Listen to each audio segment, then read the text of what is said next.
Bismillahirrahmanirrahim. Em nome de Allah, misericordioso, misericordiador. Louvado seja Allah, Senhor do Universo. E que a paz e bênçãos de Allah sejam com o profeta Muhammad, sallallahu alaihi wasallam, com seus familiares, companheiros e seguidores, até o dia do juízo final. Amém. Allah subhanahu wa ta'ala disse no Corão: só são fiéis aqueles cujos corações, quando lhes é mencionado o nome de Allah, estremecem. E quando lhes são recitados seus versículos, é-lhes acrescentada a fé, e se encomendam ao seu Senhor. Aqueles que observam a oração e fazem caridade com aquilo com que os agraciamos. Estes são os verdadeiros fiéis, que terão graus de honra junto ao seu Senhor, indulgências e um magnífico sustento. Irmãos, antes de qualquer coisa, nós precisamos aprender e entender qual é o conceito de Iman, conceito de fé no Islã. O conceito de fé no Islã, ele inclui 3 pontos que devem estarem completos. Se esses 3 pontos estiverem incompletos, ou se um deles não estiver presente, então a fé não está completa, não está correta. Quais são esses 3 pontos? O primeiro deles, a crença correta no coração, a afirmação através da língua, ou seja, com testemunho de fé, e a confirmação através dos atos. Se nós não cumprirmos com esses 3 pontos, a nossa fé não estará completa. Então, a fé é a crença correta no coração, a afirmação através da língua e a confirmação através dos atos. Quando uma pessoa abraça o Islã, ela faz isso por crença sincera e desprovida de dúvidas em seu coração, de que tal caminho é a senda de Allah, e é a religião que Allah escolheu para a humanidade e a verdade absoluta. Após essa crença entrar firmemente no coração, então ela testemunha através da língua que tal caminho é verdade absoluta e abraça um compromisso firme com Allah e seu mensageiro. Compromisso esse, que não deve ser desfeito nem negligenciado. Se nós dissermos que negligenciar um compromisso com qualquer pessoa é um ato de irresponsabilidade, o que nós deveremos dizer, então, sobre aquele que negligencia um compromisso com o Criador da humanidade? Então, a partir do momento em que nós proferirmos nosso testemunho de fé, nós estamos proclamando o nosso compromisso em seguir as ordens de Allah e do seu mensageiro em obediência total a ele. Uma vez que nós firmamos esse compromisso, então vem o momento no qual nós devemos cumprir com esse compromisso em cada momento da nossa vida, seguindo a orientação de Allah e do seu mensageiro, e renovando tal compromisso em nossa total submissão a Allah dia após dia. Então, uma vez que nós cumprimos com esses requisitos, nós chegamos ao que nós chamamos de estágio de Iman, estágio de fé. Só que tem um problema. A fé não é estática. Nem nossas ações são. Ou seja, a fé ela não permanece sempre na mesma intensidade de sempre. Uma vez que as nossas ações variam. Então, o Iman, a fé, ela aumenta quando nós nos dedicamos à obediência a Allah e quando nos esforçamos com as ações virtuosas, então a nossa fé aumenta. Allah subhanahu wa ta'ala ensinou o Corão, ele foi quem infundiu o sossego nos corações dos fiéis para acrescentar fé à sua fé. E diminui quando nós caímos no pecado e na desobediência. Porque a desobediência e o pecado se instalam no coração do muçulmano como uma mancha negra que oculta a fé. O profeta Muhammad sallallahu alaihi wasallam disse num hadith: cada coração tem a sua própria nuvem de transcurso. Da mesma forma, quando a lua está brilhando, e logo vem uma nuvem que troca o seu brilho por escuridão. Sempre que a nuvem se mudar ou se mover, a lua voltará a brilhar novamente. Então, cada coração tem uma nuvem. Então, às vezes, uma nuvem, ela cobre o brilho da lua e substitui o brilho da lua por escuridão. Mas quando essa nuvem se movimentar, a lua volta a ficar luminosa, ilustrando novamente. Esse é o caso exato do coração do crente. Porque, às vezes, uma nuvem escura cobre o coração por causa do vício em algum pecado. Então, essa nuvem escura impede que a luz da fé encha o coração. E só irá embora quando a pessoa se esforçar para aumentar a fé dele, o imã dele, buscando a ajuda de Allah. Se ele fizer isso, então a nuvem vai desaparecer e o coração vai recuperar a saúde e o seu brilho mais uma vez. O profeta Muhammad sallallahu alaihi wasallam disse num outro hadith, a fé desbota no coração da pessoa da mesma maneira que um vestido fica desbotado. Então peçam a Allah que renove a fé em vossos corações. Então, subhanallah, o nosso imã, nossa fé, ele desbota da mesma maneira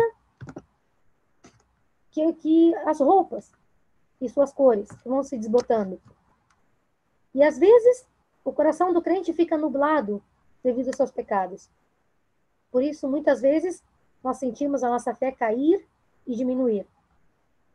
Quando nós participamos de reuniões ou aulas que recordam a Allah, quando nós nos esforçamos em fazer boas ações, quando nós recitamos o Coran, quando nós estudamos a nossa religião, nós sentimos imediatamente a nossa fé elevar dentro do nosso coração e uma vontade esplêndida de obedecer a Allah e de seguir sua orientação. Mas quando nós nos unimos ou nos reunimos para assuntos fúteis, desobedecemos a Allah com nossos olhos, com nossa língua, com os demais membros do corpo, com o haram, não recordamos a Allah. Então, da mesma maneira, da mesma forma, imediatamente nós sentimos a nossa fé diminuir no nosso coração. E as boas ações passam a aparecer diante dos nossos olhos como difíceis e pesadas.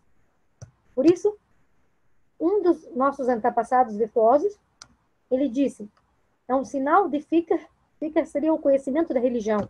É um sinal de conhecimento da religião do servo, quando ele se interessa em aumentar o seu estado de imã, quando ele experimenta uma diminuição. Também é um sinal de conhecimento na religião do servo, saber que o imã dele está aumentando ou diminuindo. Além disso, é um sinal também de conhecimento na religião, quando o servo conhece por que e por onde os sussurros do Shaitan estão vindo. Então, quando a pessoa sabe reconhecer que a sua fé está aumentando ou diminuindo, sabe o que fazer para aumentar a sua fé, e sabe qual é o caminho que o Shaitan está usando para enganar ele, então isso é um sinal de que essa pessoa conhece a sua religião. Então, irmãos, nós devemos saber que é extremamente perigoso deixar a fé cair e diminuir, porque ela pode ser fatal, se nós não tomarmos os meios de curar essa fraqueza. Porque pouco a pouco, se nós deixarmos, ela cai até fazer com que nós sejamos destruídos e destituídos da fé. E sem dúvida, essa é a maior desgraça que pode ocorrer com o ser humano. Muitas vezes, se nós estamos acostumados em fazer o obrigatório e também atos de adoração voluntário, os primeiros sinais da diminuição da fé vão recair sobre os atos voluntários, fazendo com que a gente abandone eles. Se isso ocorre, então o servo tem que se esforçar com a paciência e persistência em cumprir com os atos virtuosos voluntários até que seu coração volte a ser saudável e iluminado. Mas, se a fraqueza da fé afetar os atos obrigatórios, então nesse caso é muito mais perigoso. Uma vez que ela está desobedecendo as ordens de Allah, ele deverá se arrepender e voltar à obediência o quanto antes. Antes que isso seja fatal, então ela tem que tentar se esforçar para corrigir essa fraqueza imediatamente. Então, um exemplo, nas orações. Nós temos as orações, o número de genuflexões obrigatórias, né? E nós temos a sunna. Então, se nós estamos acostumados a rezar o fard e a sunnah, obrigatório e a sunnah, se diminuir a nossa fé, o primeiro local que vai ser atingido é a sunnah, porque é algo voluntário, digamos assim. Altamente recomendável, só que, porém, voluntário. Então, se ele atinge a sunnah, nós devemos nos esforçar em voltar a praticar essa sunnah. Mas se afetar o obrigatório, então é muito pior, porque o obrigatório é uma desobediência a Allah. Então, quando nós temos atos de adoração voluntários, eles acabam fazendo uma barreira, protegendo aquilo que é obrigatório, protegendo as nossas ações de nós descumprirmos com algo que é obrigatório. Por isso o profeta Muhammad sallallahu alaihi wasallam disse no hadith, com os cumprimentos para cada ato de adoração, há um período de atividade aumentada. E cada período de atividade aumentada busca um período de atividade diminuída. Isso segue isso, ou seja, se nós estamos numa época no qual nós estamos sentindo que a nossa fé está alta, nós estamos fazendo muitas boas ações. Logo vem um período de inatividade, né? Um período no qual a gente diminui o ritmo. Então, se a pessoa se acalma com o que é uma parte da minha sunnah, ele será o próspero. Ou seja, se ele desacelerar ou diminuir as ações daquilo que for da sunnah, então ele está no correto. Mas se ele se acalma com o oposto, então ele é destruído. Então, se ele diminuir a sunnah, ainda está tudo ok. Mas se ele diminuir daquilo que é obrigatório, então ele será destruído. Então, irmãos, nós vimos o quanto é perigoso deixar que a nossa fé diminua.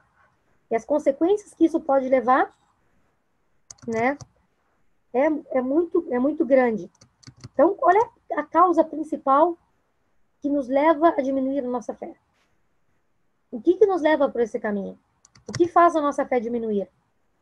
O Imam Ibn al-Qayyim, um grande sábio, que Allah tenha misericórdia dele, ele disse em suas sábias palavras, ele disse o seguinte: quando uma pessoa passa o dia inteiro sem outra preocupação exceto Allah, ou seja, obedecer a Allah e fazer aquilo que agrada a Allah, Allah, subhanahu wa ta'ala, levará ao cuidado de todas as suas necessidades e levará ao cuidado de tudo aquilo que está o preocupando e esvaziará o coração dele de forma que isso só será preenchido com carinho para com ele, livrando a língua dele de forma com que ele só falará em memória de Allah e faz todas as suas faculdades só trabalhar em obediência a ele. Mas se uma pessoa passar o dia inteiro sem outra preocupação exceto este mundo, Allah o fará aguentar a sua angústia, ansiedade e dor. Ele deixará com que o coração dele seja distraído do amor de Allah para o amor dos seres criados. Fará a língua dele só falar em memória daquela criação, em vez de se lembrar de Allah. E fará as dificuldades dele trabalhar, as faculdades dele trabalhar, obedecendo-os e os servindo. Assim, ele se esforçará duro, trabalhando como um animal, a servir algo diferente de Allah. Todo mundo que se afasta de ser um verdadeiro servo de Allah, e de obedecer e o amar, serão carregados com a servidão, o amor e a obediência a alguns seres criados. Allah subhanahu wa ta'ala disse: mas a quem ficar desatento à lembrança do misericordioso, destinaremos um demônio que será o seu companheiro inseparável.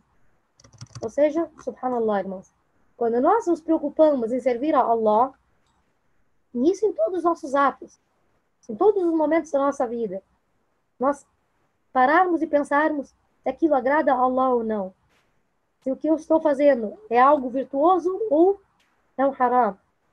Se nós passarmos o nosso dia preocupados em agradar a Allah e recordando a Allah, Ele nos livrará de tudo aquilo que nos preocupa e nos ajudará em tudo aquilo que nos causa preocupação ou dificuldade.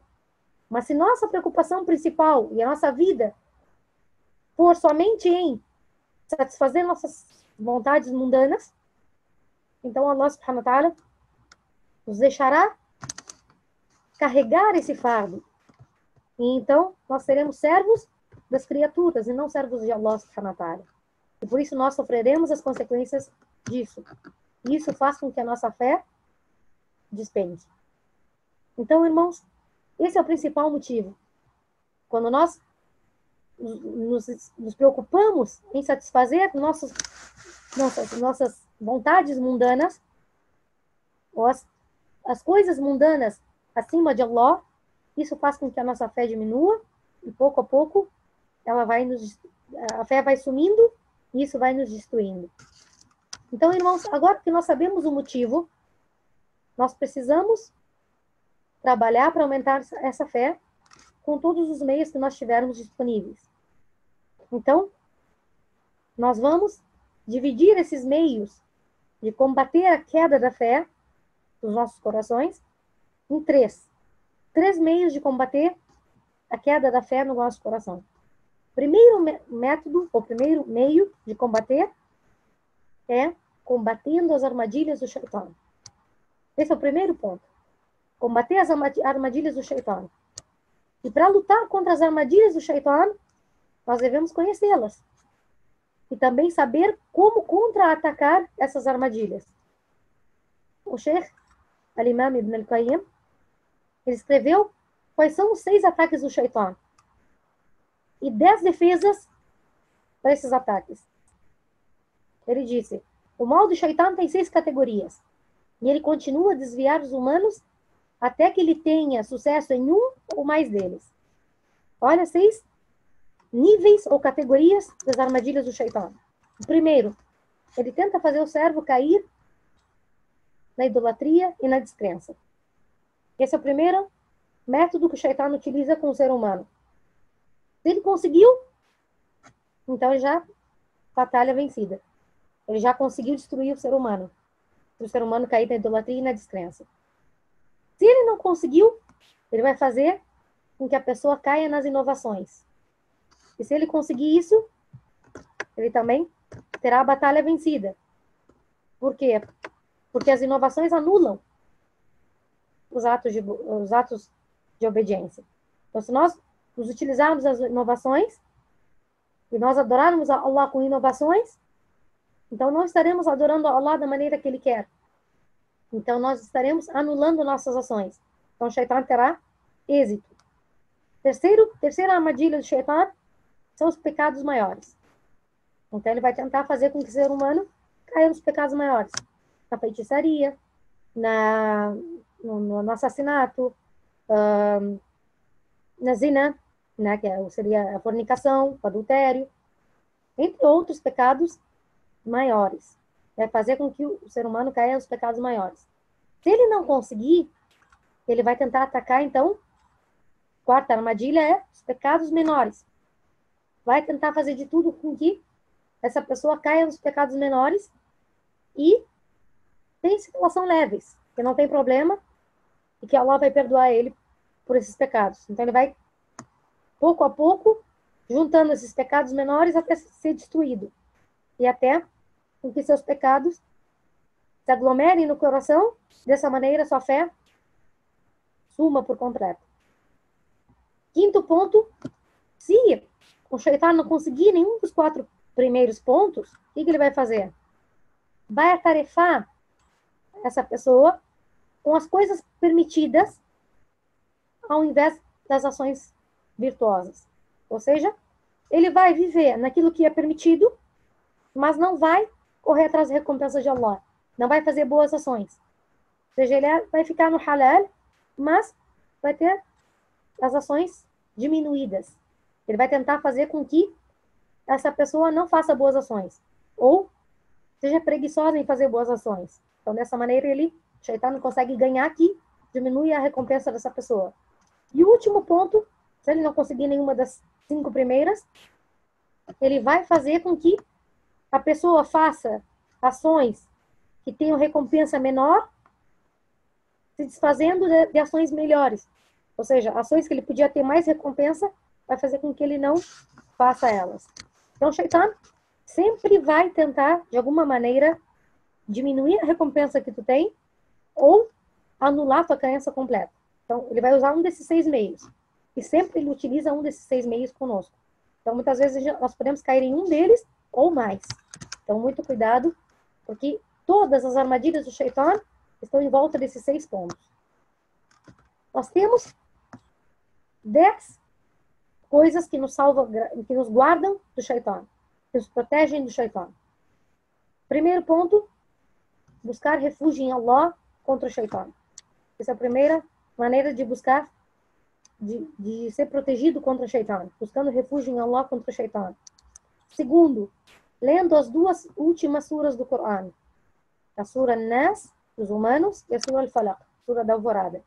A leitura dessas suras nos protege contra o Shaitan. Terceiro, lendo Ayat al-Kursi, o versículo do trono, versículo 255 da Sura al-Baqarah. Quarto ponto, ler a Sura al-Baqarah, a Sura da vaca. Ler essa sura completamente afasta o Shaitan de qualquer local. Afasta o Shaitan por 3 dias. Então, a leitura da Sura al-Baqarah, a Sura da vaca, afasta o Shaitan de qualquer local. Quinto, lendo o final da Sura al-Baqarah. Os últimos 2 versículos da Sura da vaca também é uma proteção contra o Shaitan. Os primeiros 3 versículos da Sura Ghafir, da Sura do remissório, também é uma proteção contra o Shaitan. Sétimo ponto, quando nós repetimos 100 vezes, não há divindade digna de adoração exceto Allah, o único sem parceiros. A ele pertence o domínio, e a ele pertence o louvor, e ele tem o poder sobre todas as coisas. La ilaha illallah, wahdahu la sharika lah, lahul mulk, wa lahul hamd, wa huwa ala kulli shay'in qadir. Nós repetimos essa frase 100 vezes, também é uma proteção contra o Shaitan. Oitavo ponto, a recordação de Allah. Quanto mais nós recordamos a Allah, mais nós afastamos o Shaitan. Nono ponto, a ablução. A ablução afasta o Shaitan. E por último, o 10º ponto, evitando exagerar com relação ao olhar, com a fala, com a comida, com a mistura com as pessoas. Então, evitando exagerar esses pontos, nós conseguimos a proteção contra o Shaitan. Esses são os 10 pontos que nós buscamos refúgio em Allah contra o Shaitan e as armadilhas do Shaitan. O segundo ponto para a gente conseguir evitar a queda da nossa fé no coração é combater os desejos da alma. Né? Porque nós combatemos o Shaitan, mas nós ainda temos a nossa alma, que muitas vezes nos leva para o pecado. Então, as armas para isso, nós temos 14 armas, que também são ensinadas por esse sábio Ibn al-Qayyim, rahimahullah. Então, nós temos 14 armas para lutar contra os desejos da nossa alma. Primeiro, nós devemos lembrar da glória, da grandeza de Allah e de como Ele é superior, o Altíssimo, para que nós desobedeçamos a Ele. Ele é o oniovinte, o onividente, e quem pensa na grandeza de Allah nunca terá vontade de cometer más ações. Segundo ponto, se nós reivindicamos amar a Allah, então nós, por causa deste amor, não deveríamos desobedecer a Ele. Uma pessoa deveria ser obediente ao que ele reivindica amar. Esses são aqueles que se abstêm de cometer uma ação errada devido ao amor que ele tem por Allah. Esse é o estado mais alto diante de Allah, porque são aqueles que adoram a Allah por amor a Ele.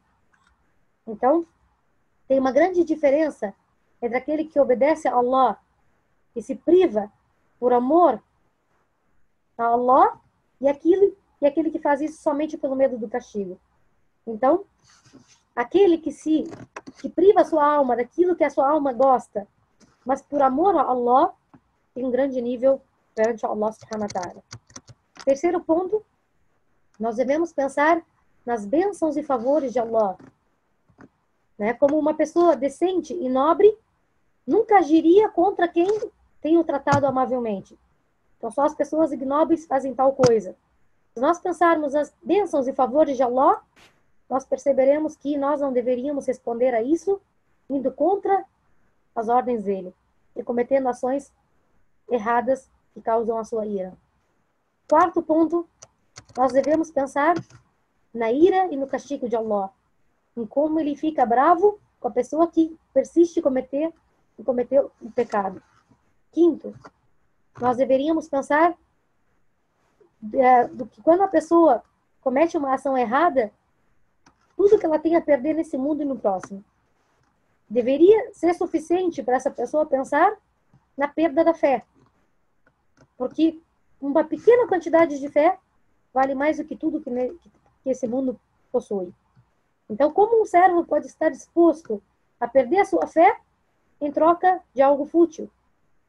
Então, não devemos trocar nossa fé por algo fútil dessa vida mundana. A nossa fé é muito mais valiosa do que qualquer desejo que a nossa alma possa ter. No hadith sahih, o profeta sallallahu alaihi wasallam disse: nenhum adúltero na ocasião do adultério é um crente. Então, nenhum adúltero é crente quando ele estiver cometendo o adultério. Então, um dos sahaba, fazendo o comentário desse hadith, ele disse: o imã, a fé dele é tirado até que fique em cima da sua cabeça como uma nuvem. Se ele se arrepender, então o imã volta para ele. Então, quando nós cometemos um pecado, principalmente quando um pecado grande, nós estamos nos privando da fé. A fé sai do nosso coração devido a esse pecado. Será que vale a pena? Qualquer coisa nessa vida terrena, vale a pena que nós percamos a nossa fé? Sem dúvida que a nossa fé é algo muito mais valioso de qualquer coisa nessa vida terrena. Sexto ponto, nós deveríamos apreciar a ideia de derrotar o Shaitan e ser vitorioso contra ele. Porque quando nós superamos o Shaitan e superamos nossos caprichos e desejos, é algo que nos dá alegria e nos traz uma grande recompensa. É como se nós usássemos um medicamento e ser recompensado com a restauração da saúde. Então, quando nós lutamos contra o Shaitan e lutamos contra o desejo, nós somos recompensados com a obediência a Allah. Nós somos recompensados com o amor de Allah nessa vida e na outra. Então, sem dúvida, é muito satisfatório quando nós conseguimos derrotar o Shaitan e derrotar os nossos caprichos e os nossos desejos. Sétimo ponto, nós deveríamos ter em mente a recompensa e a compensação que Allah prometeu para aqueles que controlam seus caprichos e desejos, que se priva do que é haram. Então, essa pessoa, sem dúvida, vai ter uma recompensa muito grande junto a Allah. Oitavo ponto, nós deveríamos pensar na companhia especial de Allah, como ele nos falou. Allah subhanahu wa ta'ala disse no Corão: Allah está com os perseverantes, Allah está com os tementes e com os benfeitores. Sabei que Allah está com os benfeitores. Então, se nós somos deles, então nós sabemos que Allah está conosco. Então, saber que nós estamos juntos, que Allah está junto de nós, já é uma grande recompensa. Nono ponto, nós deveríamos estar atentos com relação à morte, a qual poderá nos surpreender a qualquer momento sem advertir. Décimo ponto, nós deveríamos deixar de pensar na falsidade e nas ideias ruins. Até mesmo se os pensamentos ruins cruzarem nas nossas mentes, nós não deveríamos deixar elas ficarem. Caso contrário, elas podem se tornar esperanças e desejos nos quais nós podemos agir e nos prejudicarmos. Ou seja, nós deveríamos evitar pensar naquilo que nos leva ao haram. Porque se nós pensarmos nessas coisas que são haram, pouco a pouco nós iremos agir com relação a elas e dessa maneira nós iremos cair no erro. 11º, nós deveríamos fortalecer a nossa motivação religiosa gradualmente, lutando contra os nossos caprichos e desejos. Uma vez que nós provamos a alegria de derrotar esses caprichos e desejos, então a nossa determinação e força de vontade crescerá mais forte. 12º ponto, nós deveríamos dirigir nossos pensamentos para a contemplação dos sinais de Allah, que Ele encorajou que nós pensemos e repetimos, seja os que estão no Corão ou no universo ao redor de nós. Se tais pensamentos estiverem sempre no nosso coração e na nossa mente, isso vai nos ajudar a evitar o sussurro do Shaitan. Então não há nenhum perdedor maior do que aquele que, em vez de pensar em Allah, no seu livro, nos seus profetas, pensa no Shaitan e nas ideias do Shaitan. Então esse é o maior perdedor. 13º, Nós devemos lembrar que a vida é curta e é curtíssima a nossa permanência nessa terra. Ninguém vai viver eternamente nessa vida. Então, se uma pessoa fizer as ações ruins, ela vai lamentar as ações dele no final das contas. Porque ele vai perceber que as suas más ações, por mais que tenham alimentado a sua alma, seus desejos naquele momento, no final vai conduzir ele ao castigo. Mas se essa pessoa se esforçou em fazer o bem, mesmo privando os desejos da sua alma, ele vai ver que essa privação, no final, levou ele a um caminho muito melhor e uma recompensa muito maior. E por último, nós deveríamos saber que Allah nos criou para viver uma vida eterna sem morte. Uma vida de orgulho e alívio sem humilhação. Uma vida de segurança sem medo. Uma vida de riqueza sem pobreza. Uma vida de alegria sem dor. Uma vida de perfeição sem falhas. Allah subhanahu wa ta'ala está nos testando nesse mundo com uma vida que vai terminar em morte. Uma vida de orgulho que é acompanhado por humilhação e degradação. Uma vida que é repleta de medo, onde a alegria e a facilidade estão misturadas com a tristeza e com a dor. Tantas pessoas estão buscando uma vida fácil, de poder e prazer, erradamente nesse mundo. Mas a maioria deles nunca consegue alcançar isso. E esses que fazem, só desfrutam durante um pequeno tempo, antes que isso se desapareça. Os profetas chamaram as pessoas para uma vida eterna, de abundância, e quem responde a chamada deles terá a melhor vida neste mundo, melhor que a vida dos reis e dos seus seguidores. Porque o desapego nessa vida é a verdadeira riqueza. E isso é algo que o Shaitan inveja grandemente nos crentes. Então vejam que Ibn al-Qayyim ainda lhe diz: saber dos fatos que nós falamos acima não é o bastante. Nós temos que nos esforçar e fazer nosso ego alcançar a nossa pontaria e atingir perfeição. E o melhor modo de fazer isso é acabar com os hábitos que estão controlando nossas vidas. Como estes são os obstáculos principais que nos impedem de ter sucesso. Nós deveríamos evitar os lugares de fitna e de tentação. Como o profeta Muhammad sallallahu alaihi wasallam disse, quem ouve falar do Dajjal, ou seja, do anticristo, deveria manter-se longe dele. Então, o melhor método para nós nos protegermos do pecado é nos mantermos longe de qualquer coisa que possa nos levar a isso, ou nos levar a esse pecado. Então, um dos truques favoritos do Shaitan é que ele engana a pessoa, faz com que a pessoa se sinta inteligente o bastante, ou forte o bastante, né, para ir até um local errado, ou para andar no caminho errado, e quando a pessoa chega perto disso, ele cai na armadilha. Então, o profeta Muhammad sallallahu alaihi wasallam nos aconselha que quando nós sabemos que um lugar é de tentação, sabemos que um lugar é de fitna, sabemos que aquele local tem um haram, que eu posso cair naquele haram, nos mantermos afastados desse local. Né? Porque toda vez que eu aproximar, eu tenho uma grande probabilidade de cair nele. Agora, o terceiro e último ponto. O que fazer? Quais são as ações que eu posso fazer para aumentar a minha fé? Quais são as ações que eu posso fazer para aumentar a minha fé? A primeira delas, sentir o poder de Allah, sabendo os nomes e atributos de Allah, estudando o significado deles, enchendo o coração com esses significados. Isso mostrará seu efeito no coração e logo nos membros. As ações serão um porta-voz do coração. O coração é o líder do corpo. Se o líder for forte, os soldados dele também serão fortes. Mas se o líder for fraco, os soldados também serão fracos. Ibn al-Qayyim escreveu um texto no qual ele descreve a Allah. E sem dúvida, é importante nós lermos esse texto nessa aula, para nós fortalecermos a nossa fé.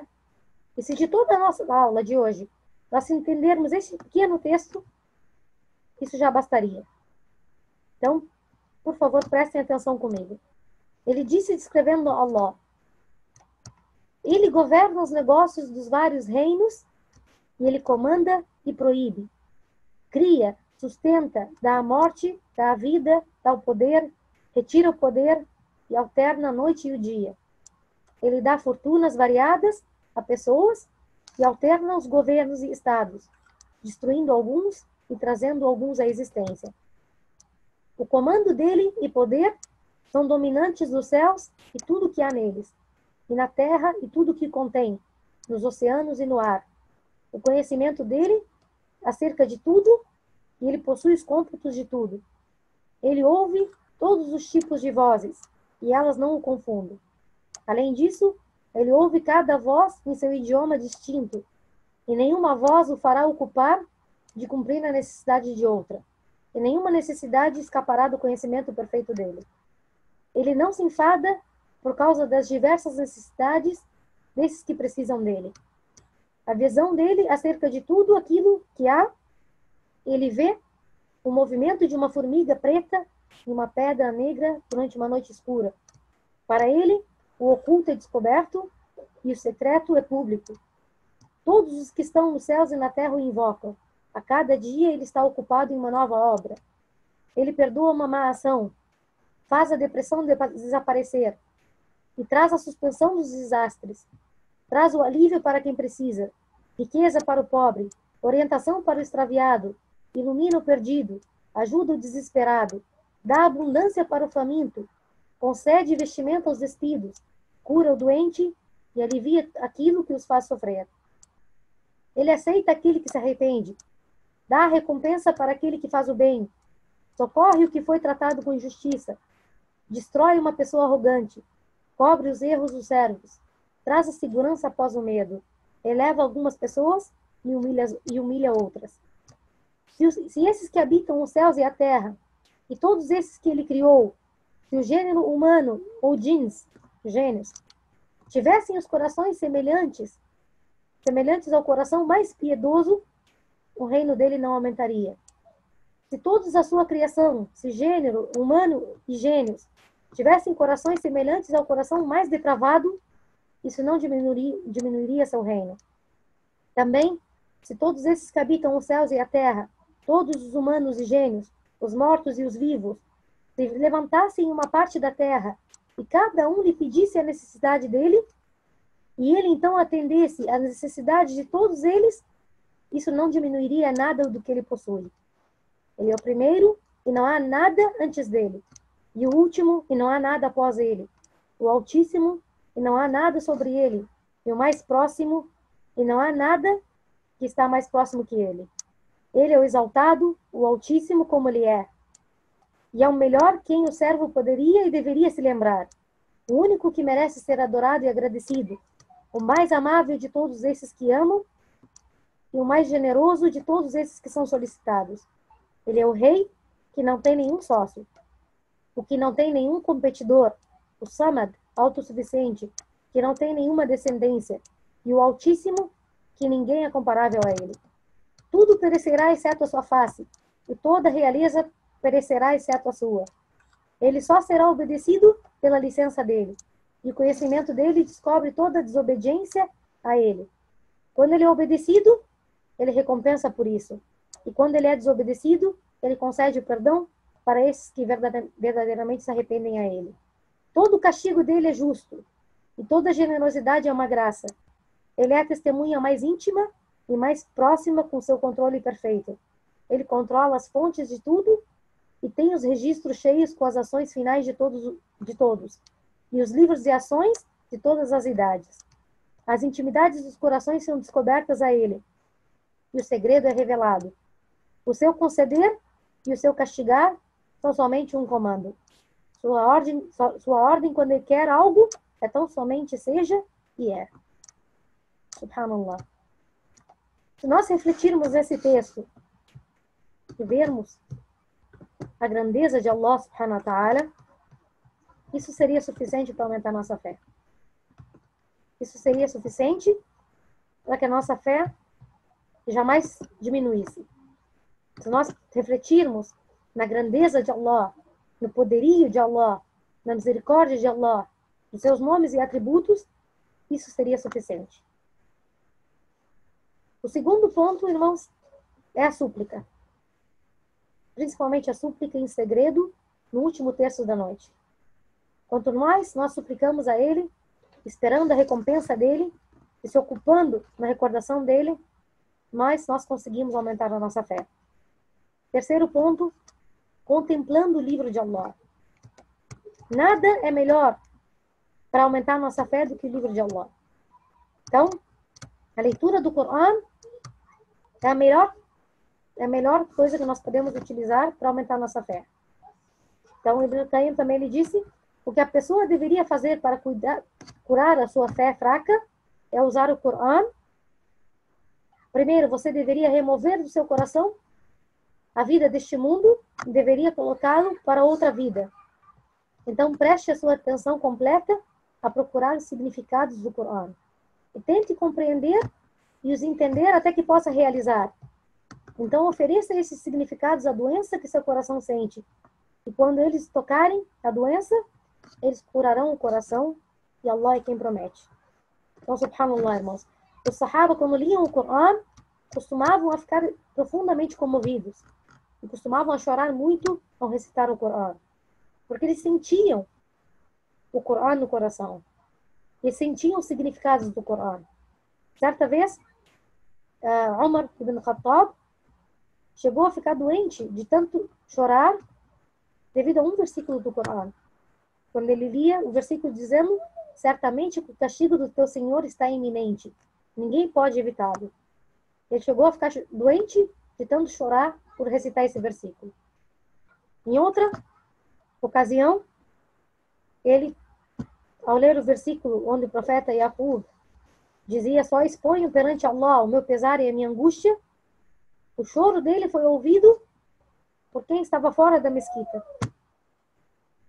E outra vez, outros sábios, ou outros sahaba, quando liam um versículo que foi revelado no Coran, dizia, e temei o dia em que retornareis a Allah, repetindo esse versículo mais de 20 vezes, para refletir sobre a importância do Coran, sobre as palavras de Allah subhanahu wa ta'ala. Um dos sahaba, ele disse, se os nossos corações forem puros, eles nunca se cansarão de recitar as palavras de Allah. Então, irmãos, o Coran é o melhor remédio para a nossa fé fraca. Quarto ponto, fazendo as orações obrigatórias. Se nós cumprirmos com nossas orações obrigatórias regularmente, então Allah subhanahu wa ta'ala vai nos cuidar da nossa fé neste mundo e no próximo. Quinto ponto, fazendo os atos voluntários. Né? Tentar ver os atos voluntários que o profeta Muhammad sallallahu alaihi wasallam fazia e também nos esforçarmos para fazer como ele fazia. Então, por exemplo, a oração voluntária, nós devemos saber que toda vez que nós nos prostramos perante Allah, Allah eleva o nosso nível. Então, tentamos nos esforçar também com as ações voluntárias. Sexto ponto, acompanhando e amando os virtuosos. O profeta sallallahu alaihi wasallam disse, a pessoa estará com quem ele ama. Então, amar os virtuosos. Sétimo, sabendo que Allah subhanahu wa ta'ala nos observa a todo momento. A todo momento, Allah subhanahu wa ta'ala está nos observando. Oitavo, prestando contas a si mesmo. Né? Os antepassados virtuosos costumavam analisar os mínimos detalhes das suas condutas. Então, eles sempre prestavam contas para si mesmo. Então, nós devemos fazer o mesmo. Perguntar a nós mesmos o que nós fizemos de bem para que nós possamos agradecer a Allah. E o que nós fizemos de mal, de forma que nós possamos nos arrepender perante Allah. Cada dia faça essas perguntas a si mesmo. Nono ponto, buscando a orientação e o conselho das pessoas que têm conhecimento e que são próximas a Allah. E décimo, visitando as sepulturas, né? Principalmente para os homens, porque para as mulheres não é aconselhável. Mas lembrando do futuro, lembrando qual o caminho que nós iremos percorrer, lembrando que essa vida é passageira. Por fim, irmãos, com tudo isso que nós vimos, nós percebemos que a chave de tudo isso para aumentar a nossa fé é a recordação de Allah em todos os momentos.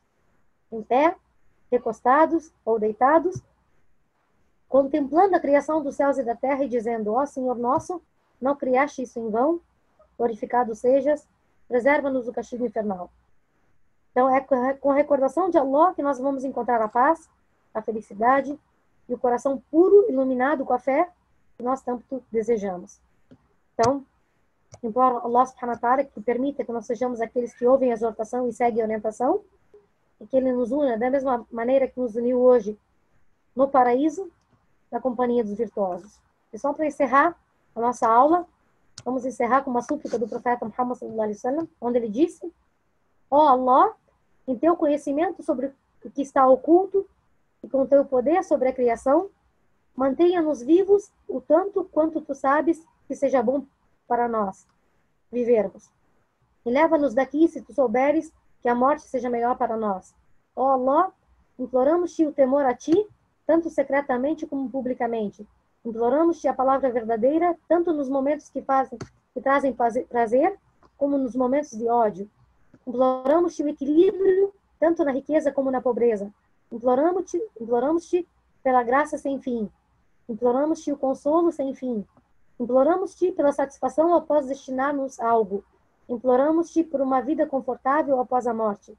Imploramos-te a doçura de mirar a tua face e a saudade para te encontrar, sem sofrimentos que possam nos ocorrer ou tentações extraviadoras. Ó Allah, adorna-nos com o adorno da fé e faze-nos entre aqueles que guiam e são guiados. Amém. E a paz e a bênção de Allah seja com o profeta Muhammad. Louvado seja Allah, Senhor do Universo.